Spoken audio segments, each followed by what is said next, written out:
Hello మామ, welcome back to another video. ఇంట్లో bore కొడుతుందని రెస్టారెంట్కి రావాల్సిన టైం కంటే కొంచెం ముందుగానే వచ్చేసాను. ఇక్కడికి వచ్చిన తర్వాత బోర్ డబల్ అయింది. బోర్ కొడుతుంది కదా అని ఏదో ఒకటి కెలుగుతూ ఇలా వీడియో తీస్తున్నాను. ఈ లోపల మా ఫ్రెండ్ మిల్క్ షేక్ చేస్తున్నాడు. ఆ మిల్క్ షేక్ను కూడా వీడియో తీయరని అడిగాడు. అది వీడియో తీస్తూ ఉండగా యూట్యూబ్ నుంచి నోటిఫికేషన్ అయితే వచ్చింది. ఆ నోటిఫికేషన్ ఓపెన్ చేసి చూసాక చాలా హ్యాపీగా అనిపించింది. అదేంటో మీరే చూద్దరు కానీ రండి. మన ఛానల్ అయితే 50 సబ్స్క్రైబర్స్కి దగ్గరగా ఉందని చెప్పి నోటిఫికేషన్ వచ్చింది. అది చూసి నేను చాలా హ్యాపీగా ఫీల్ అయ్యాను.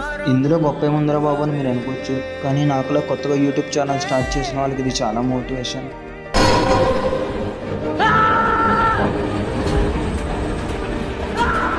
మన ఛానల్ సబ్స్క్రైబ్ చేసుకుని నాకు సపోర్ట్ చేస్తున్న ప్రతి ఒక్కరికి పేరు పేరున థ్యాంక్స్ చెప్తున్నాను. అలాగే మన వీడియోస్ని చూస్తున్న కొత్త వాళ్ళు కూడా నా ఛానల్ని సబ్స్క్రైబ్ చేసి నాకు మరింత మోటివేషన్ ఇస్తారని ఆశిస్తూ, ఇట్లు మీ పాలకొల్ల అబ్బాయి. జై హింద్.